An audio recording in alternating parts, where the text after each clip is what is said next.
Hi everyone, welcome to my channel, The English Diaries. I'm Meenakshi Sharma, a teacher and your guide. Today I'm here with one short explanation of the lesson The Enemy from the book Vistas of Standard 12.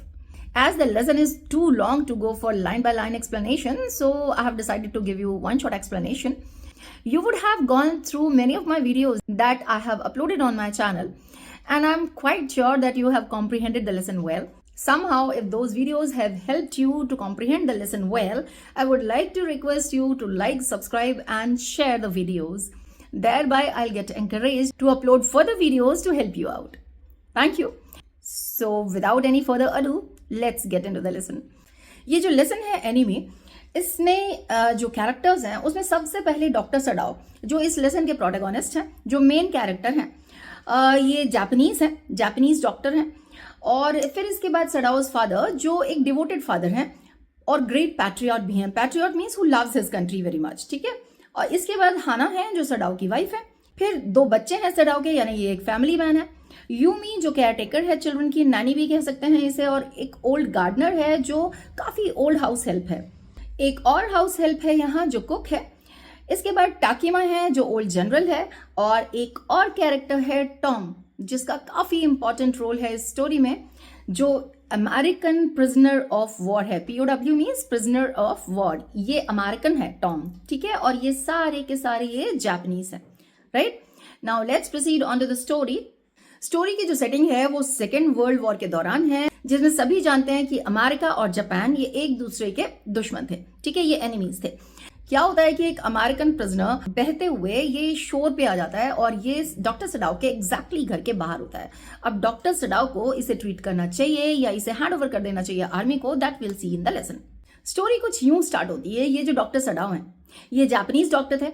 इनका जो घर था वो सी के शोर पे था, एक स्टोन हाउस था। वो जो घर था वो सराउंडेड था पाइन ट्रीज से, और ये बचपन में पाइन ट्रीज पे क्लाइंब करता था बैरफुट ही। इसके जो फादर थे वो अक्सर जो नजदीक के आइलैंड्स थे, जापान के नजदीक के जो आइलैंड्स थे जो अनइनहेबिटेड थे, जहां लोग नहीं रहते थे, वहां अक्सर इसे ले जाया करते थे और बोलते थे ये ना स्टेपिंग स्टोन्स हैं जापान के लिए, जापान के फ्यूचर के लिए। जब ये पूछते थे कि इन आइलैंड से हम कहाँ स्टेप अहेड करेंगे, हमारा फ्यूचर कहाँ जाएगा, तो फादर बोलते थे कि किसने ही किसका फ्यूचर लिमिट किया है। फ्यूचर की कोई लिमिटेशन या बाउंडेशन नहीं होती है, ये तो पर्सन टू पर्सन डिपेंड करता है। डॉक्टर सडाओ एक ओबिंग चाइल्ड थे और वो अपने फादर की बातों को जैसे कहा जाता था वैसे ही मान लिया करते थे। डॉक्टर सडाओ को याद है इनके फादर जिन्होंने कभी इनके साथ जोक्स क्रैक नहीं किए या जिन्होंने कभी इनके साथ खेला नहीं, उन्होंने काफी पेन्स लिए थे इन्हें पढ़ाने के लिए। Doctor Sadao was his only son, और सडाओ का एडुकेशन ही इसके फादर का चीफ कंसर्न था।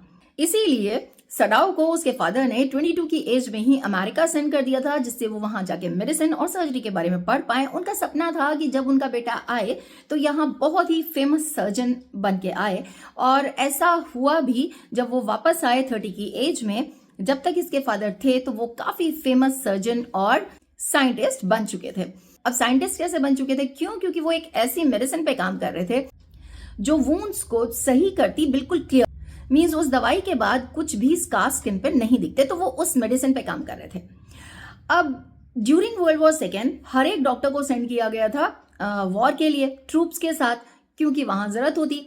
लेकिन डॉक्टर सडाओ को नहीं सेंड किया गया था। एक तो वजह थी कि that he was working on that medicine. Besides वो जो ओल्ड जनरल थे उनकी तबीयत बहुत खराब थी और इसी बीच में शायद उन्हें ऑपरेशन की जरूरत पड़ती, तो इसीलिए ये जो डॉक्टर सडाओ है इन्हें सेकेंड वर्ल्ड वॉर में ट्रूप्स के साथ नहीं भेजा गया था। अभी डॉक्टर सडाओ जो है वो वरांडा में खड़े हुए हैं। ओशन से ऐसे जैसे क्लाउड राइज हो रहे थे, चारों तरफ फॉग था, मिस्ट था, और ग्रेजुअली उसने इनके पूरे घर को रैप अप कर लिया था। अभी वो वहां खड़े हुए थे, सोच ही रहे थे कि वो अंदर जाएं अपनी वाइफ और अपने बच्चों के पास जो उनका इंतजार कर रहे होंगे। इससे पहले कि दरवाजा खोलते कि हाना खुद ही बाहर आ गई। हाना कौन? डॉक्टर सडाओ की वाइफ। वो खुद ही बाहर आ गई और उसका हाथ पकड़ के खड़ी हो गई। इन लोगों का जो बॉन्ड था वो बहुत स्ट्रॉन्ग था। Doctor Sadao was a family man और हाना भी एक आइडियल वाइफ थी।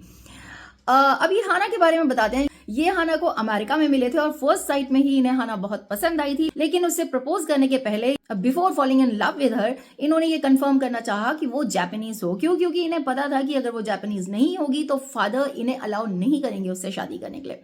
तो इन्होंने तब तक इंतजार किया, और जब ये इस बात को लेके श्योर हो गए कि वो एक जापानीज थी, then he fell in love with हर।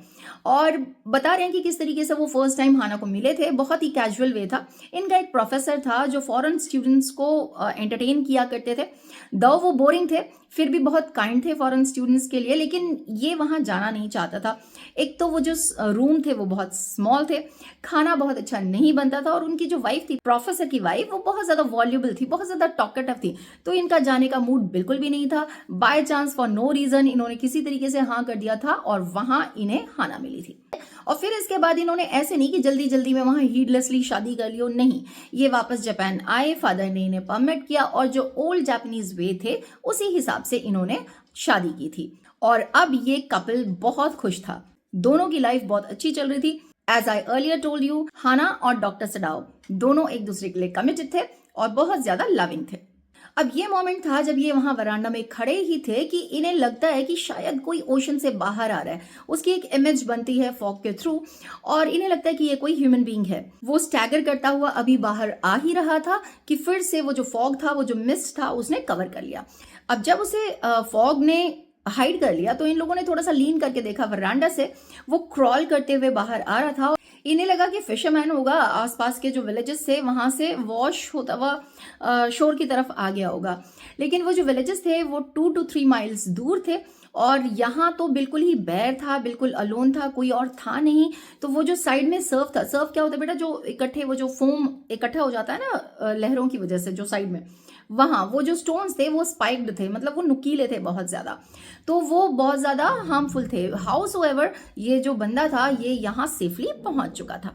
ठीक है, इन्होंने जाके देखा कि वो जब क्रॉल करके आ रहा था तो वो एक साइड फेस करके लेट गया था और जिस साइड उसका फेस था वो जो पूरा सैंड था वो ब्लड से सोक्ड था, ब्लड से भीगा हुआ था, यानी कि ब्लीडिंग बहुत ज्यादा हो रही थी। अब Sadao being a doctor concern हो जाता है और बोलता है अरे इसे तो बहुत ज्यादा चोट लगी है, ही इज वुंडेड। और वो क्या करता है ना कि वो उसके आगे बढ़ता है, देखता है कि वो उसने कैप पहना हुआ था जो वेट था और जो गारमेंट्स थे वो रैग्स हो रखे थे, वो फट गए होंगे ऑब्वियसली। और इसके बाद ये उसे टर्न करके देखता है, उसका फेस ऐसे पलट के देखता है और दोनों के दोनों देखते हैं कि वो तो व्हाइट मैन था। व्हाइट मैन मीन्स वो तो अमेरिकन था। वो जो रेड कैप था वो गिर जाता है और वो देखते हैं कि जो उसके बाल थे, वो जो हेयर थे वो येलो थे और उसका जो फेस था वो दिख रहा था कि टॉर्चर्ड था, उस पर बेयर्ड था और मीन्स वो वेल ग्रूम नहीं था, तो ऑब्वियसली वो कहीं ऐसी जगह से आ रहा होगा और वो इस वक्त अनकॉन्शियस था और उसे नहीं पता था कि उसके साथ क्या हो रहा है और कौन है उसके पास। अब ये सब देखने के बाद सरडाओ को फिर से याद आता है कि इसे कहीं ना कहीं वुंड लगा है और जब उसने टच किया तो उसके लोअर बैक में उसे वुंड मिला और पता चल रहा था कि ये गन वुंड है, किसी ने इसे शूट किया था और कुछ बहुत दिन पहले नहीं, नजदीक ही किसी ने इसे शूट किया है और वो जो वुंड है वो ब्लैक, वो जो उसकी स्किन थी वो ब्लैक हो रखी थी गन पाउडर की वजह से। और उसे ऐसा भी शक था कि शायद ये जो रॉक्स है ना उन्होंने भी उसी जगह पे चोट पहुंचाई थी, तो शायद जो बुलेट थी वो बहुत अंदर जा चुकी थी। और उसने जो एकदम वुंड को टच किया ना तो ब्लीडिंग बहुत तेजी से होने लगी और हाना ने बहुत ही सिंसियरली बोला कि ओ ये तो ब्लीड कर रहा है, इसमें बहुत ज्यादा ब्लीडिंग हो रही है। और तब तक इन्हें वो जो फॉग ने इन तीनों को फिर से कवर कर लिया। अब ये तीनों अकेले थे, वहां ना तो कोई बीच कॉम्बर था ना तो कोई फिशरमैन था, क्योंकि उन लोगों ने ये सोच लिया होगा कि दिन का एंड आ गया, मींस शाम का वक्त था। इसलिए सडाओ अपने आप में मटर करता है कि इस बंदे का करना क्या है। और इसी बीच ये जो मॉस पूरे शोर पे स्ट्रियून था, जगह जगह लगा हुआ था, उसने क्या किया, वो निकाला और वो वुंड में भर दिया to stop the flow of blood. ठीक है, तो वो वुंड में उसने मॉस भरा जिससे कि वो ब्लीडिंग सबसे पहले रुक जाए, उसके बाद देखेंगे क्या करना है। और अब सडाओ बोलता है कि अच्छा होगा कि हम इसे वापस से सी में डाल दें।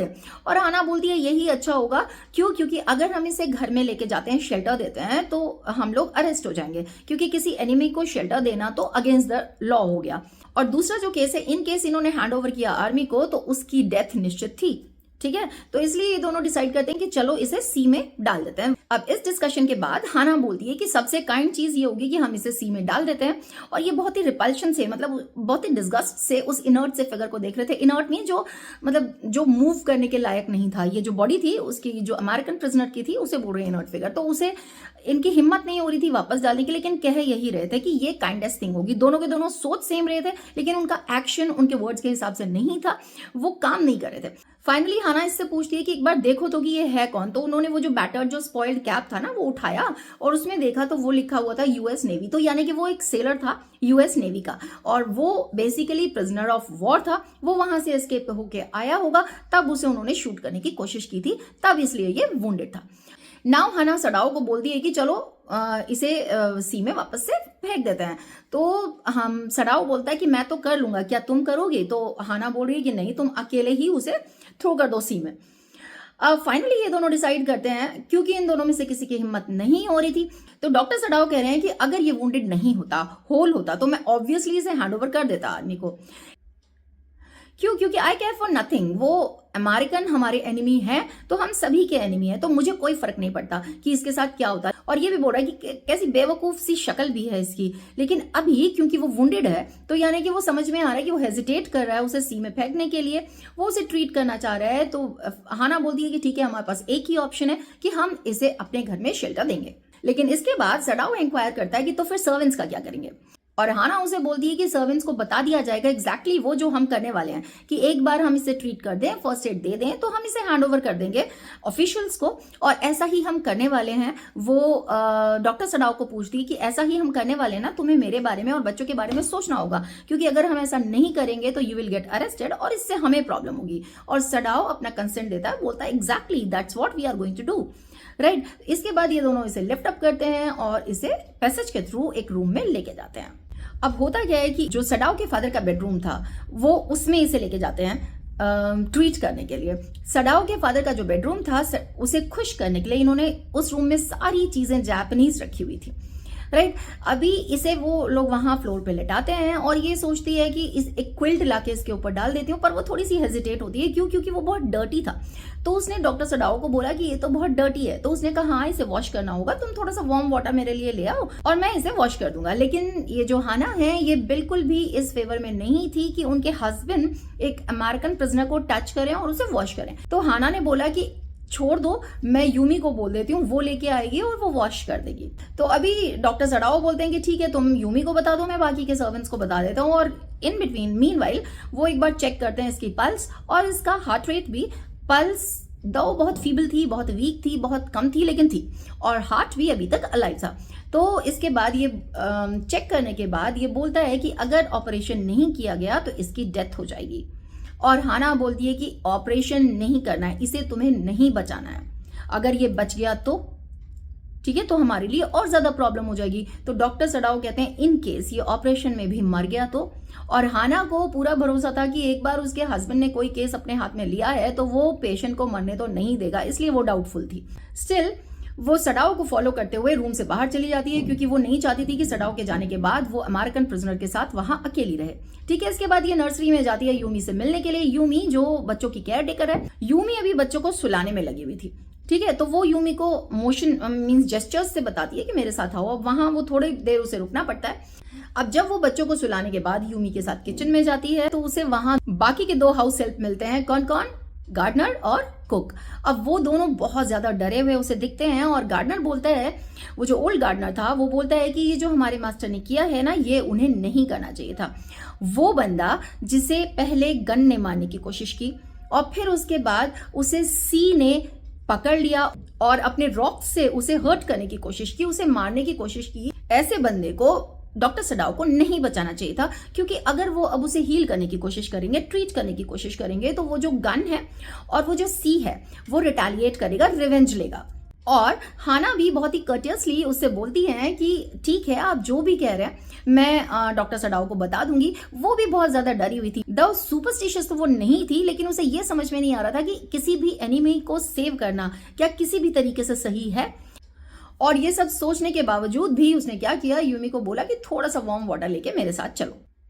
और हाना लीड करते हुए यूमी को लेके जाती है उस रूम में जहां अमेरिकन प्रिजनर फ्लोर पे लेटा हुआ था। ठीक है, उसे वॉश करने के लिए। अब यूमी जैसे ही अपना वुडन बकेट फ्लोर पे रखती है, वो देखती है उस व्हाइट मैन को, वो बहुत ज्यादा जिद में अपने लिप्स एकदम प्रेस करती है और गुस्से में बोलती है कि ना तो मैंने किसी व्हाइट पर्सन को आज तक वॉश किया है और ना ही मैं करने वाली हूँ। इस पे हाना को थोड़ा सा गुस्सा आ जाता है और वो बोलती है कि जैसा भी तुम्हें मास्टर कमांड करेगा तुम्हें वैसा ही करना होगा। लेकिन जब वो उसके फेस पे रेजिस्टेंस के एक्सप्रेशन देखती है यूमी के फेस पे, तो वो थोड़ा सा डर जाती है क्योंकि सर्वेंट है, पता नहीं बाहर जाके क्या ही कह दे। इसलिए वो उसे क्लैरिफाई करती है और बोलती है ओके, इसे ट्रीट करने के बाद, इस अमेरिकन प्रिजनर को ट्रीट करने के बाद हम इसे ऑफिशियल्स को हैंड ओवर करने वाले हैं।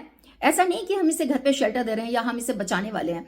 और इस पे यूमी का जवाब होता है कि मुझे इस बात से कोई लेना देना नहीं है, like I don't care. Okay, तो इसके बाद यूमी उससे बोलती है कि ठीक है, तुम जाके अपना काम करो, आई डू इट। और अभी भी जो डॉक्टर सडाओ हैं वो यहाँ नहीं आए हैं, ये अकेले ही है उस अमेरिकन प्रिजनर के साथ उस रूम में। और शायद वो डर जाती, लेकिन अभी जो उसका गुस्सा था उसने सस्टेन किया उसे कि वो उस रूम में रहे। और वो उसे एक कन्विक्शन आता है, उसे एक फेथ आता है कि ह्यूमैनिटी को अगर देखा जाए तो मैं इससे सुपीरियर हूं। और वो डिसाइड करती है कि मैं ही वॉश करूंगी इस अमेरिकन प्रिजनर को। जब वो उसके नजदीक जाती है, नील डाउन करती है और उसके नजदीक जाती है, तो उसका जो टॉर्चर्ड फेस देखती है तो उसके नीचे उसे कहीं स्किन का टेक्सचर नजर आता है और उसे इमेजिन करती है कि जब ये छोटा बच्चा होगा तो कितना खूबसूरत होगा, कितना प्यारा सा होगा ये बच्चा। दो ऐसा नहीं कि वो बहुत ज्यादा उसकी तरफ अट्रैक्ट हो रही है या उसे बहुत पसंद करने लगी है, ऐसा कुछ नहीं था। बट उसे ऐसे लग रहा था बीइंग अ ह्यूमन बीइंग कि वो कितना खुश होगा। लेकिन अब क्योंकि वो बच्चा तो था नहीं, और इन्हीं थॉट्स के बीच में उसे ध्यान आता है कि सडाओ अब तक नहीं था वहां। अब उसका जो गुस्सा था वो थोड़ा थोड़ा कम होता जा रहा था, लेकिन थोड़ी एंशियसनेस बढ़ रही थी उसकी। क्योंकि अभी तक सडाओ आया नहीं था। तो वो सोचती है कि वो जाके सडाओ को बुला ले। वो इससे पहले कि वो उसे बुलाती, सडाओ एंटर करता है रूम में और वो व्हाइट कोट पहना हुआ था डॉक्टर का, और उसके जो इमरजेंसी बैग था वो लेके आया था। हाना समझ जाती है कि इसने ऑपरेशन करने का डिसाइड किया है, तो वो उससे क्वेश्चन करती है क्या तुम ऑपरेशन करने वाले हो, और वो बोलता है हाँ।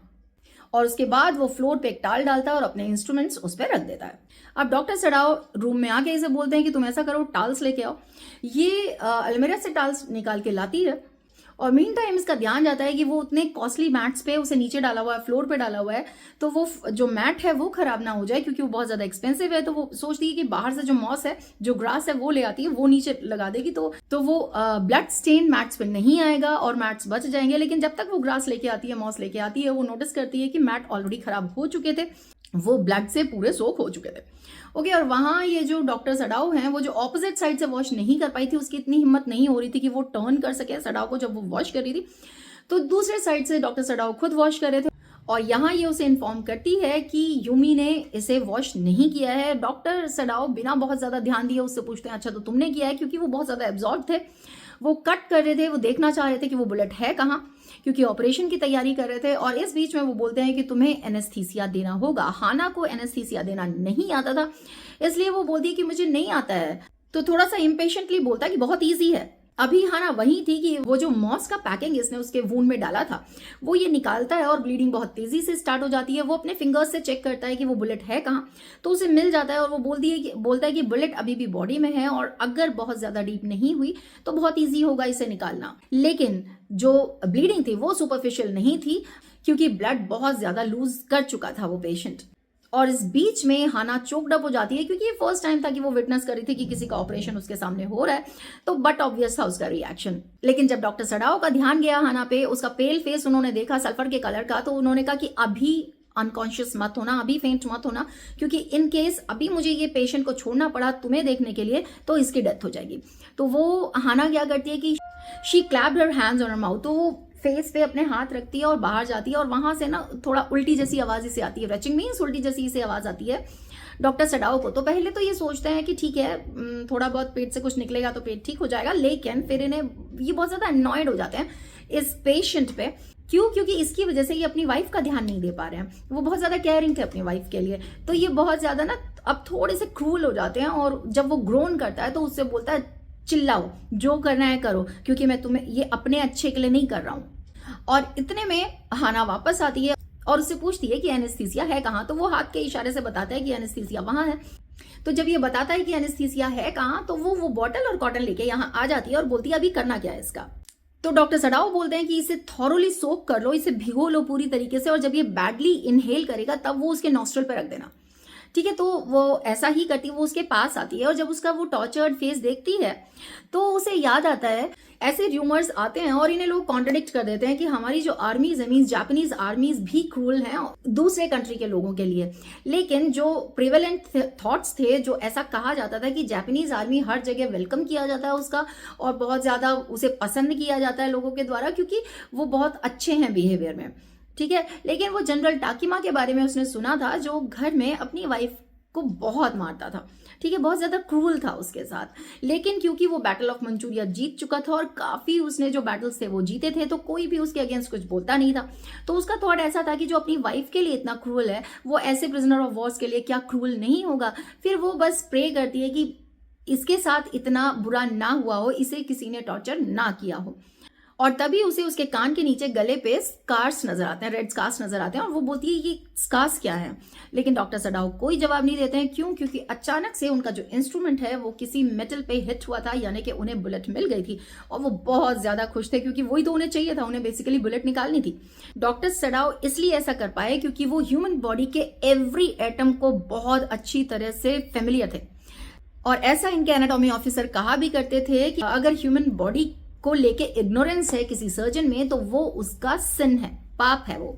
और वो अक्सर कहा करते थे, क्लास में हमेशा वो थंडर शाउट किया करते थे कि ह्यूमन बॉडी पे ऑपरेट करना बिना ईच एटम की से फेमिलियर हुए बिना वो ऑपरेशन नहीं है, बेसिकली वो मर्डर है।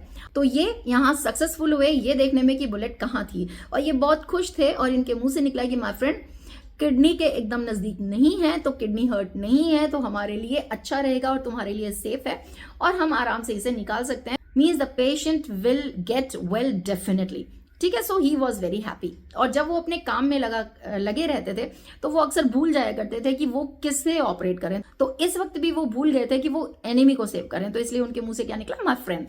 प्रेसाइज सा उन्होंने इंसिशन बनाया, थोड़ा सा कट किया और बुलेट फटाफट से वो बाहर निकल गई।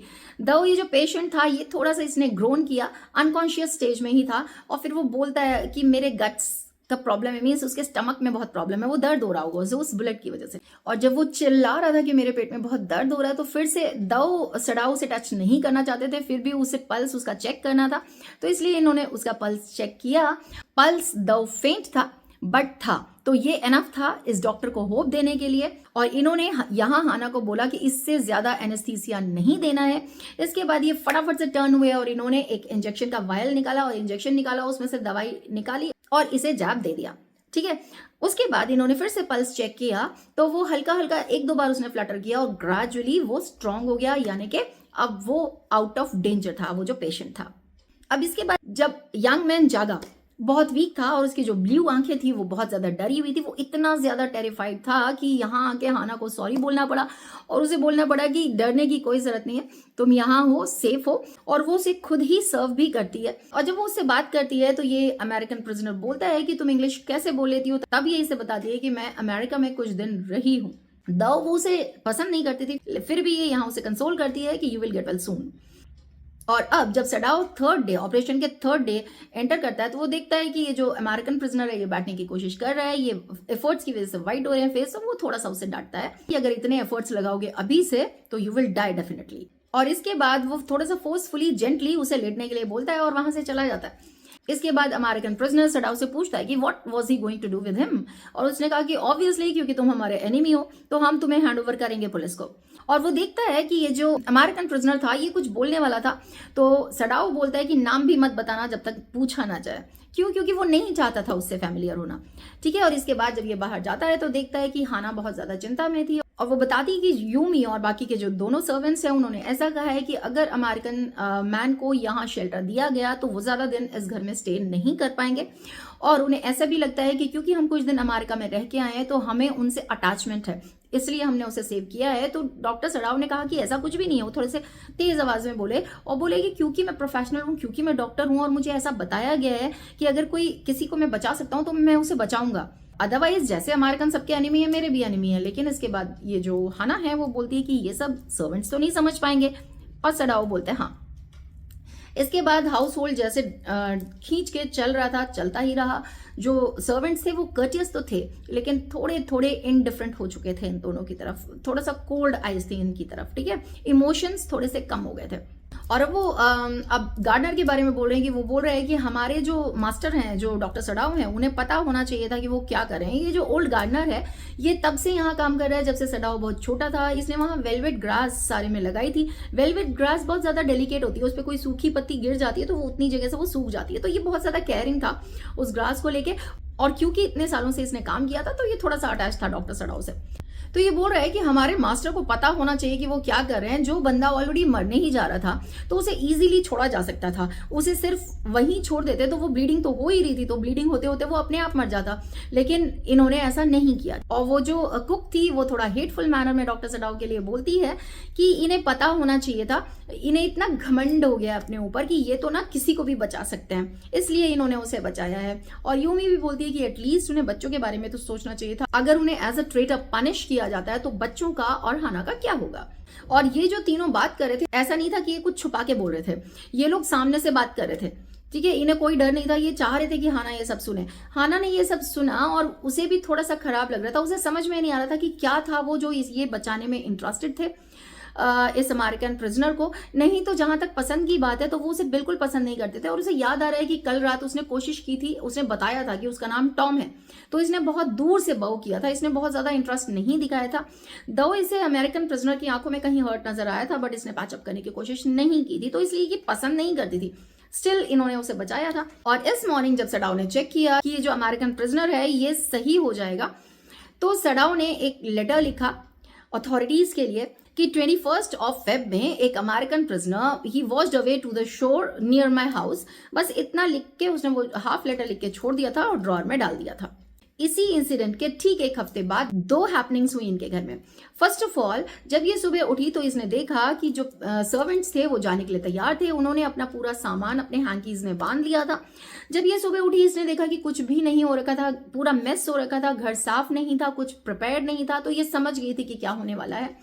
लेकिन क्योंकि जो डिग्निटी थी इसकी मिस्ट्रेस की, कि ये तो मास्टर थी, तो इसने डिसाइड किया कि ये ऐसा कुछ शो नहीं करेगी कि ये टेरिफाइड भी है और इमोशनल भी है। तो जब ये सर्वेंट्स इसके पास किचन में फाइनल गुड बाय कहने के लिए आए तो वो सभी सर्वेंट्स रो रहे थे, ये नहीं रोई। इसने उनसे कर्टियसली बात की और जितना पे करना था उतना पे किया और उन्हें बहुत आराम से गुड बाय कहा। वो सभी रो रहे थे। यूमी तो इतनी ज्यादा रो रही थी कि वो थोड़ी दूर जाके फिर वो वापस आई और उसने बोला कि अगर बच्चों को जरूरत होगी तो मेरा घर पास ही है, तो मुझे प्लीज बुला लेना। लेकिन ये इसका जो डिग्निटी थी, इसने पहले ही सोच लिया था कि कितना भी बच्चा रोएगा, कितना भी इसे याद करेगा, ये उसे नहीं बुलाएगी। और इसके बाद ब्रेकफास्ट बनाया यूमी ने और बच्चों को मैनेज किया डॉक्टर सडाव ने। और यहाँ यूमी इससे क्वेश्चन करती है कि ये जो सर्वेंट्स है, दो ये अनएडुकेटेड है, फिर भी उन्हें पता है कि उन्हें क्या करना है, हम क्यों क्लियर नहीं है कि हमें करना क्या है। डॉक्टर सडाव वहां जवाब नहीं देते हैं, लेकिन वो सीधे अमेरिकन प्रिजनर के रूम में जाते हैं और उससे बोलते हैं आज के बाद 5-5 मिनट करके तुम चलना शुरू करो, और जितनी जल्दी हो सके सही हो जाओ। अभी ये जो अमेरिकन प्रिजनर है वो ग्रेटफुल था और वो थैंक यू बोलना चाहता है। और यहाँ डॉक्टर सडाव उसे बोलते हैं कि इतनी जल्दी थैंक यू बोलने की जरूरत नहीं है, क्योंकि उनका प्लान कुछ और था। वो सोच रहे थे कि इसे हैंड ओवर करना है। इसके बाद जो सेकंड इंसिडेंट होता है वो ये होता है कि एक मैसेंजर आता है यूनिफॉर्म में। हाना कोशिश करती है कि भाग के जाके वो डॉक्टर सडाव को बता दे, बट इससे पहले कि ये उसे कुछ बता पाती मैसेंजर वहां तक पहुंच जाता है। ये बहुत ज्यादा डरी हुई थी। मैसेंजर वहां जाके बोलता है कि वो जो ओल्ड जनरल हैं टाकिमा, उनकी तबीयत बहुत ज्यादा खराब है और उन्हें फौरन ही जरूरत पड़ेगी डॉक्टर सडाव की। तब जाके ये हाना रिलीव होती है और बोलती है बस। और वो जो मैसेंजर था वो बोलता है बस क्या उनकी तबीयत खराब है, ये बहुत नहीं है। अब तब फिर इसे एहसास होता है ये क्या कह गई है, बोलती है सॉरी। क्योंकि ये तो डरी हुई थी। अभी जब सडाव इसे फाइनल बाय करने के लिए किचन में आता है तो ये बहुत ज्यादा एग्जॉस्टेड उसे नजर आती है। इसलिए नहीं कि इसने दिन भर घर का काम किया था, इसलिए कि ये डरी हुई बहुत ज्यादा थी। और इसी वजह से अब डॉक्टर सडाव डिसाइड करते हैं कि मुझे किसी भी तरीके से तुम्हारे लिए इस अमेरिकन प्रिजनर से पीछा छुड़ाना होगा, ठीक है। He wanted to get rid of the American prisoner. अब जब ये जाके ये सारा का सारा इंसिडेंट ओल्ड जनरल को बताते हैं तो ओल्ड जनरल इस बात को सीरियसली ना लेके कि उसने अमेरिकन प्रिजनर को बचाया था, उसे बोलते हैं कि अब तो तुम मेरे लिए और भी ज्यादा नसास्त्री हो गए हो और मैं हो ही नहीं सकता कि मैं तुम्हें पनिशमेंट देने दूं किसी को। और वो इस बात को भी इंक्वायर करते हैं कि अभी जो तुमने बताया था कि मैं एक अटैक झेल चुका हूं, क्या दूसरा अटैक और कितने अटैक झेल पाऊंगा। तो उसने बोला था कि बस एक और अटैक झेल पाएंगे। तो इसीलिए उसने बोला कि यही तो वजह है कि मैं तुम्हें पनिशमेंट नहीं देने दे सकता हूं किसी को भी। यहां पता चलता है कि ये जो जनरल टाकिमा थे, ये सेल्फ ऑब्सेस थे, कंप्लीटली सेल्फिश थे। ठीक है, तो वो इस बारे में सोच ही नहीं रहे थे कि कौन क्या कर रहा है, वो सिर्फ अपने बारे में सोच रहे थे, इसलिए उन्होंने डिसाइड किया कि इसे पनिशमेंट नहीं मिलेगी।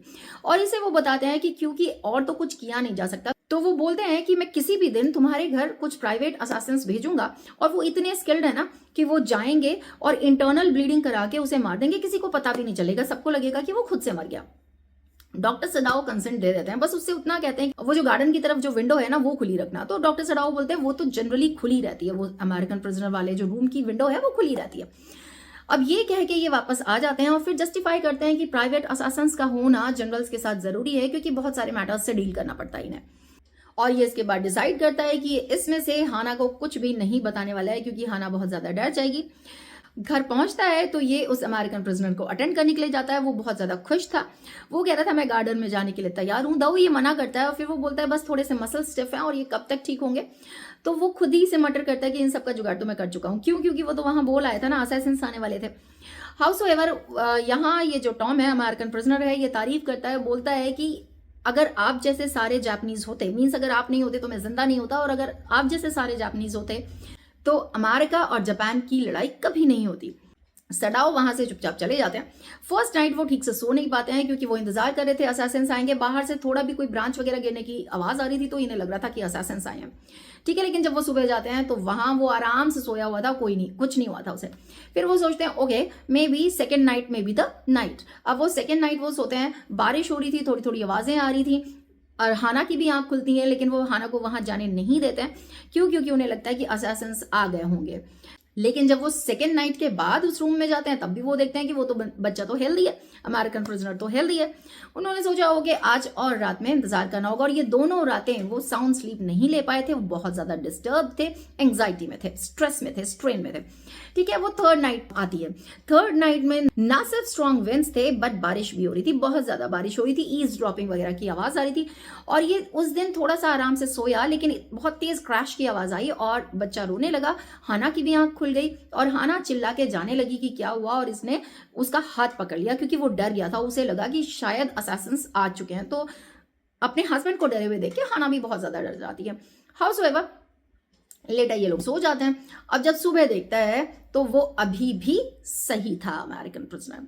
तो वो बोलता है कि मैं तो बहुत सही हूं। उसने कहा हाँ शायद तुम ठीक हो, और ये डिसाइड करता है कि अब एक और रात वो इंतजार नहीं करेगा असैसिन्स का, और उसे बोलता है कि शायद तुम इतने ठीक हो चुके हो कि अगर मैं एक बोट अरेंज कर दूं और उसमें कुछ खाना और कुछ कपड़े डाल दूं तो तुम उसे लेके उसे रो करते हुए वो जो नजदीक वाला आइलैंड है वहां तक जा सकते हो। ये जो अमेरिकन प्रिजनर बोलता है क्या जाना जरूरी है? तो उसने कहा हाँ, क्योंकि सबको लगभग पता है कि तुम यहाँ हो और ये डेंजर है तुम्हारे लिए भी मेरे लिए। फिर वो सीक्रेटली शाम के वक्त एक स्टाउट सी बोट अरेंज करता है, उसमें कुछ क्विल्ट्स डालता है और कुछ वाटर बॉटल्स भी डाल देता है जो उसने नजदीक से खरीदी हुई थी, ठीक है। लेकिन जब वो घर में अभी तक उसने हाना को कुछ नहीं बताया था, घर में वो एंटर ऐसे ही करता है जैसे वो अपने जॉब से आया हो, ठीक है। और यहाँ आके वो चेक करता है, उस अमेरिकन की पल्स चेक करता है, हार्ट रेट चेक करता है, टेम्परेचर चेक करता है, और पूरी तरह जब वो कंफर्म हो जाता है कि ये बिल्कुल सही है तब वो उसे जाने के लिए बोलता है। और यहाँ अमेरिकन प्रिजनर बोलता है कि शायद तुम फिर से मेरी लाइफ बचाने की कोशिश कर रहे हो। और ये जो डॉक्टर सडाओ है वो बोलता है नहीं, इनकन्वीनियंट है मेरे लिए तुम्हारा यहाँ रहना, इसलिए मैं तुम्हें भेज रहा हूँ। और डॉक्टर सडाओ ने वो जो बोट थी, वो जो स्टाउट बोट थी, वो टाई अप कर दी थी साइड में क्योंकि वेव्स बहुत हाई थी तो उसके साथ निकल ना जाए इसलिए। अब ये पहले तो थोड़े से हेजिटेट हो रहे थे, लेकिन इन्होंने फाइनली सोचा कि इसे फ्लैश लाइट दे दूं। इन्होंने इस आइलैंड के बारे में अमेरिकन प्रिजनर को क्या बताया था कि जब ये बोट लेके वहां जाएगा तो वो आइलैंड जनरली सबमर्ज रहता है पानी में, लेकिन ये सीजन ऐसा है कि वो अभी वो सबमर्ज नहीं होगा, इमर्ज नहीं होगा, पानी में डूबा हुआ नहीं होगा, तो ये वहां स्टे कर सकता है। बिसाइड्स वहां क्योंकि वो नजदीक है आइलैंड, तो वो फोर्टिफाइड नहीं है, वो प्रोटेक्टेड नहीं है, तो वहां गार्ड्स भी नहीं होंगे, तो ये आराम से वहां जा सकता है। और वहां कुछ दिन स्टे करके वहां से ना कोरियन फिशिंग बोट्स जाती हैं बहुत सारी, क्योंकि वहां जो पानी है वो कई फैदम्स डीप था, तो वहां जो फिश है वो बहुत इजीली अवेलेबल है, तो वो फिशिंग बोट आती है, तो ये उस फिशिंग बोट में बैठ के एस्केप कर सकता है वहां से। और अब ये इंस्ट्रक्ट करता है ये फ्लैश लाइट देने के बाद कि अगर तुम्हारे पास वहां आइलैंड पे जाने के बाद खाना खत्म हो जाता है तो तुम मुझे 2 फ्लैश करोगे ट्वाइलाइट के टाइम, रात में नहीं करना। क्यों? क्योंकि रात में तो सबको दिखेगा, ट्वाइलाइट मीन्स अभी हल्का सा अंधेरा होगा तब फ्लैश करना, तो मुझे पता चल जाएगा कि तुम्हारे पास खाना खत्म हो चुका है। और अगर तुम वहां अभी फिशिंग बोट से एस्केप नहीं कर पाए हो, अभी वहीं रुके हुए हो, तो तुम मुझे शाम को 1 फ्लैश दिखाओगे कि तुम अभी तक वहीं हो, तो मुझे पता चल जाएगा कि अभी तक तुम गए नहीं हो, ये इतना कह के इसे फ्लैश लाइट देता है और वो टॉम को फ्लैश लाइट देता है। ये जेंटली हैंडशेक करते हैं और टॉम वहां से चला जाता है। टॉम जब जा रहा है तो क्योंकि उसे गार्डन का रास्ता उतना पता नहीं है तो वो 1-2 बार फ्लैश लाइट ऑन करता है, जो इसे डेंजरस नहीं लगता है क्योंकि कोई क्या ही देखेगा, 1-2 बार के जलाने में क्या पता चलेगा। उसके बाद वो बोट में बैठता है और वहां से चला जाता है। अब इसके बाद बताया है कि ये जो जनरल टाकिमा, इनका 7 दिन पहले ऑपरेशन हुआ था, ठीक है। और इस एक हफ्ते में जो अमेरिकन प्रिजनर के जाने के बाद जो यूमी और जो बाकी के कुक थे वो वापस आ चुके थे घर में, सब कुछ नॉर्मल हो चुका था। यहाँ ये जो जनरल टाकिमा थे इनका ऑपरेशन हो चुका था, आज इन्हें होश आया था। इसी वजह से ये जो डॉक्टर सडाओ है इन्हें क्वेश्चन करने का मौका नहीं मिला था कि उसने असासिन्स क्यों नहीं भेजे। यहाँ जब इसे 7 दिन बाद इसे होश आया तो ये इसे याद आता है और ये डॉक्टर सडाओ से बोलते हैं क्या तुमने कहा कि वो एस्केप कर गया? तो इसने कहा कि हाँ वो एस्केप कर गया। और क्योंकि ये परेशान नहीं करना चाह रहे थे, अभी उनकी कंडीशन बहुत अच्छी नहीं थी जनरल की, तो इसलिए इन्होंने आगे क्वेश्चन नहीं किया। लेकिन अचानक उन्हें खुद ही याद आया, उन्होंने कहा कि मैंने तो प्रॉमिस किया था ना कि मैं असैसिन्स भेजूंगा। और फिर वो बहुत ही कैजुअली बोलते हैं कि सॉरी मैं तो भूल गया, क्योंकि मैं बहुत ज्यादा इन्वॉल्व था खुद में और मेरी मेडिकल कंडीशन बहुत अच्छी नहीं थी। तो सडाओ बोलते हैं इट्स ओके। पहले तो वो बोलते हैं आई वंडर, मतलब हाउ केयरलेस ही वॉज, लेकिन वो फिर बताता है, जस्टिफाई करता है ओल्ड जनरल की ये केयरलेसनेस नहीं है, यह डेरिलेक्शन ऑफ ड्यूटी नहीं है, ये मैं इतना बीमार था और मैं इतना सेल्फ एब्जॉर्ब था इसलिए ऐसा हो गया। तो ये जो डॉक्टर सडाओ, जब इन्हें एहसास होता है कि ये मेरे अब कंट्रोल में है, मुझे कोई पनिशमेंट नहीं मिलने वाली है, तो ये उससे बोलते हैं या I understand and I can swear to your honesty, मैं कसम खा सकता हूँ आपकी ऑनेस्टी की। तो ये जो ओल्ड जनरल है ये बहुत ज्यादा खुश हो जाते हैं और बोलते हैं कि तुम्हें रिवॉर्ड दिया जाएगा। लेकिन शाम को डॉक्टर सडाओ को उनका रिवॉर्ड मिल चुका था। क्यों? क्योंकि वहां से कोई फ्लैशलाइट वापस नहीं आई। इसका मतलब ये था कि वो जो कोरियन फिशिंग बोट है उसमें बैठ के उनका जो अमेरिकन प्रिजनर था वो सेफली एस्केप हो चुका था और यही वो चाहते थे। अब उनके घर में भी कोई टेंशन नहीं थी। और अब ये शाम को वरांडा में खड़े हुए ये सोच रहे थे, इन्हें सारे व्हाइट फेसेस याद आ रहे थे, वो व्हाइट फेसेस जो इन्हें मिले थे अमेरिका में, चाहे तो इनके जो प्रोफेसर जो बहुत काइंड थे फॉरेन स्टूडेंट्स के साथ, या उनकी जो वाइफ थी, वॉल्यूबल वाइफ, जो बहुत ज्यादा टॉकेटिव थी और इन्हें पसंद नहीं थी, रिपल्सिव थे ये उनकी तरफ, या फिर इनके एनाटॉमी के प्रोफेसर जो बोलते थे कि ह्यूमन बॉडी का हर एटम किसी भी सर्जन को पता होना चाहिए, या फिर ये अपने वो जो लैंडलेडी जो देखने में बहुत खराब थी, जो इन्हें पसंद नहीं थी लेकिन सिर्फ वही थी जिसने इन्हें रहने के लिए घर दिया एज अ टेनेंट, तो इन्हें वो याद आ रही थी। और उन्हें ये भी याद आ रहा था कि उसने इन्फ्लुएंजा इन्हें हो गया था तो उसने हेल्प की थी, लेकिन जब ये ग्रेटफुल होना चाहते थे, थैंक यू बोलना चाहते थे, तो वो रिपल्सिव थी। वो जो थैंक यू था वो एक्सेप्ट करने के लिए तैयार नहीं थी, क्योंकि वो अमेरिकन थी, सुपीरियरिटी कॉम्प्लेक्स था। और अब इसे इस व्हाइट मैन का, ये जो प्रिजनर था, उसका भी वो जो हैगर्ड सा, इमैशिएटेड सा फेस नजर आ रहा था और वहां भी उसे याद आ रहा था कि उसका फेस भी रिपल्सिव था। और बाद में ये अभी भी क्वेश्चन कर रहे हैं कि क्यों बचाया था मैंने उसे। With this we have come to the end of this video. Answer to all the questions I have given in the description box as usual. And if you like the explanation of this lesson, don't forget to like, subscribe and share. I'll soon catch you up with the explanation of the next lesson. Till then, keep learning, keep studying. Thank you. Grateful.